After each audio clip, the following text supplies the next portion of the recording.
Hello everyone. Grammar के इस session में हम लोग शॉर्ट सेंटेंसेस को देखेंगे। ये ढेर सारे सेंटेंसेस आए दिन हम खुद बोलते हैं या दूसरों के मुंह से सुनते हैं। अब इन हिंदी में बोले गए सेंटेंसेस का इंग्लिश में मतलब क्या निकलता है, आइए देखते हैं। तो सबसे पहले स्क्रीन पे 10 सेंटेंसेस में से सबसे पहला सेंटेंस है, अपनी जीभ पर नियंत्रण रखें। ये कब आपने बोलते हुए सुना है?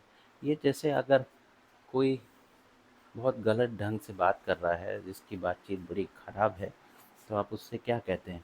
अपनी यार जीभ पर नियंत्रण रखो, समझे? ठीक है, इस तरह से हम लोग बोलते हैं। तो अपनी जीभ पर नियंत्रण रखो, इसका क्या मतलब होगा? इसका मतलब होगा कंट्रोल योर टंग। क्या मतलब होगा? कंट्रोल योर टंग, यानी कि अपनी जीभ पर नियंत्रण रखें या रखो। दूसरा क्वेश्चन है, अपनी भड़ास यार मेरे पे मत निकालो। देखिए, ये बहुत बोला जाता है क्वेश्चन, बहुत कॉमन सेंटेंस है। जब कोई आपसे बिल्कुल फ्रस्ट्रेटेड रहता है, बहुत ज़्यादा, ठीक है, अपना पूरा फ्रस्ट्रेशन जो है अपनी आवाज़ के ज़रिए आपके ऊपर शोर करके, कस कस के चिल्ला करके आपके ऊपर अपनी भड़ास उतारता है, तो आपके मुंह से क्या निकलता है? अपनी भड़ास मेरे पे मत निकालो, समझे? उधर जाओ, उधर बैठो, मेरे पर मत अपनी भड़ास निकालो। यानी इंग्लिश में इसको क्या कहेंगे? इसको इंग्लिश में कहेंगे, don't voice your frustration on me. समझे? तो आज के बाद से आप इस तरह का जब भी बोलने की कोशिश करें तो इसको इंग्लिश में don't voice your frustration on me कह सकते हैं। ठीक है। अगला क्वेश्चन है, अपने दिमाग का इस्तेमाल करो। भाई यार, कैसी हरकत कर रहे हो? अपने दिमाग का तो इस्तेमाल करो। तो इसका मतलब क्या करने को बोल रहा है वो कह रहा है कि भाई, यूज योर ब्रेन, है ना? यूज योर ब्रेन यानी यू यूज योर ब्रेन। अगला क्वेश्चन है, आंख मत मारो। आंख मारना, आंख मारना का मतलब बीट करना नहीं, आंख में। आंख मारने को हम बोलते हैं विंक करना। आंख मारने को क्या कहते हैं? विंक करना, WINK, विंक। तो यहाँ पे कहा जा रहा है कि आंख मत मारो, यानी कि डोंट विंक। तो इसका मतलब क्या हो जाएगा? Don't wink. किसी को अगर आपको कहना है कि यार आंख मत मारो, गंदी बात, तो आप क्या कहेंगे? कि डोंट विंक। ठीक है। नेक्स्ट क्वेश्चन है, आकाश में बादल छाए हैं।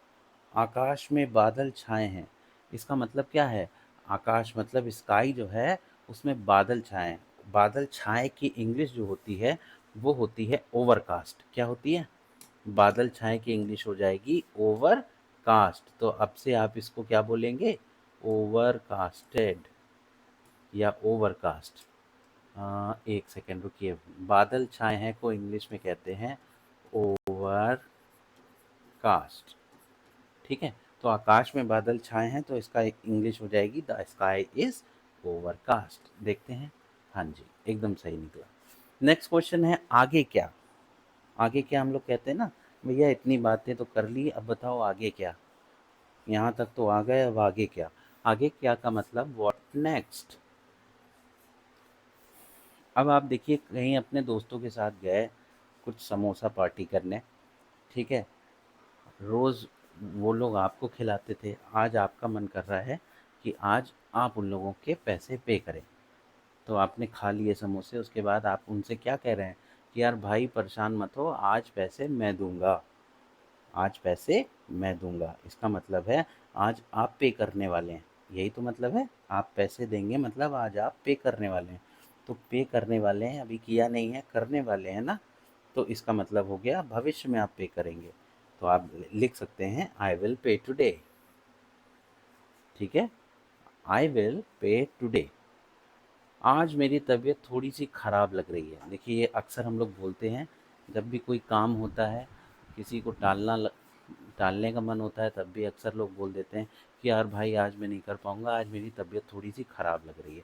तो ये इस वर्ड को हिंदी में बोले गए इस सेंटेंस को अगर हम इंग्लिश में चाहें तो हम कैसे लिख सकते हैं? इसका मतलब क्या है? आज का मतलब क्या होता है? टुडे। ठीक है। और थोड़ी सी खराब, तबीयत थोड़ी सी खराब है आज, तो इसका मतलब है I am feeling a bit unwell today. A bit, a bit मतलब होता है थोड़ी सी। ठीक है। नेक्स्ट क्वेश्चन है, आप इससे बच नहीं सकते। आप इससे बच नहीं सकते, इसका क्या मतलब है? इसका मतलब ये है आपने कोई गलत काम किया है, अब आप इससे बच नहीं सकते। बच सकते का मतलब होता है एस्केप करना, और बच नहीं सकते का मतलब कांट एस्केप। अब किससे नहीं बच सकते? इससे की इंग्लिश होती है फ्रॉम दिस।